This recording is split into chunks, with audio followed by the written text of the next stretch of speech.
ওই যে কাবাডি অনুথ ওই যে পাঞ্জাবি দিয়ে যে অর্ডার দিছে এটা তাড়াতাড়ি অর্ডার কাট।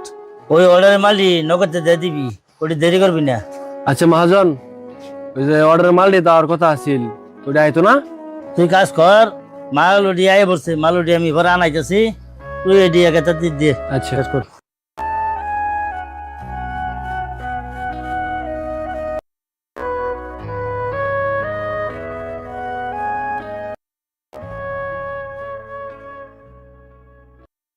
আসসালামু আলাইকুম।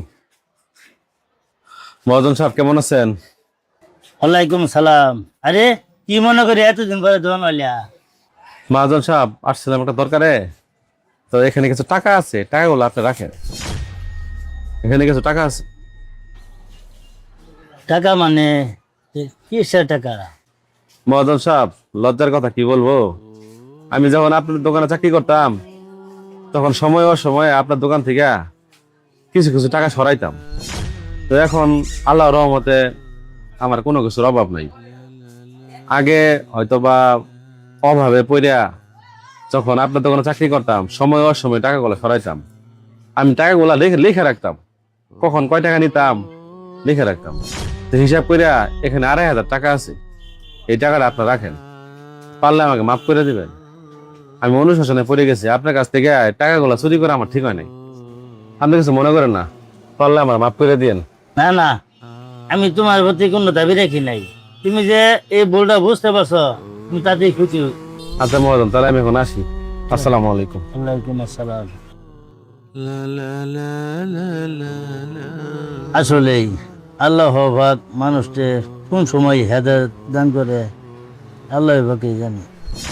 মহাজন, আপনার একটা কথা কওয়ার ছিল, কিছু না মনে করলে কমু? আরে বেটা তুই কি কবি ক বেটা। মহাজন সাহেব, আমিও তো একটা কাজ করে আলাইছি। আপনি যখন দোকানে থাকেন না, তখন আমি আর কি কিছু টাকা আর কি লুকিয়ে লুকিয়ে রাখতাম। তখন তো আমার পরিবারের যে একটা অভাব তো জানেনি, মনে করেন অভাবনটা লাগ গিয়া আপনার দোকানটা আর কি কিছু টাকা চুরি করতাম। আমার আর কি চোখটা খুলে গেছে ওই যে লোকের কাছ থেকে শুনে, বুঝছেন? আপনার আমি আর কি আমার বেতন থেকে কিছু টাকা আপনি কাইটা দিয়েন, আর আমি আপনাকে কিছু টাকা আমি হিসাব করে দিয়ে দিব। মহাজন সাহেব, আমি আর জীবাণু চুরি করতাম না। আমার দয়া করিয়া চাকরিটাতে ছাড়াই করে দিন না, যে মাফ করে দিন, যে আমি আর জীবাণু চুরি করতাম না। দেখ, ওই লোকটা আমার দোকানের কর্মচারী ছিল, আমার অজান্তে এই টাকাগুলো নিয়েছিল। আজকে দেখ অনেক দিন পরে এই টাকাটি আমার কাছে আজকে দিয়ে গেছে। ওইটা দেখা তো আজকে ভালো হয়ে গেলি। দেখ, আল্লাহ পাক কখন কাকে কিভাবে হেদায়েত দান করে সেটা আল্লাহ পাকই জানে।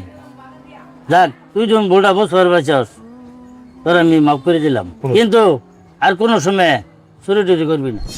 আচ্ছা ঠিক আছে, তাহলে তুই একটু ধন্যব, আমি একটু বাইরে তাহি। আচ্ছা মহাজন, আর জীবাণু চুরি করতাম না। আচ্ছা। আল্লাহ তাআলা কখন কাকে কিভাবে হেদায়েত দান করবেন সেটা আল্লাহ তাআলাই ভালো জানেন।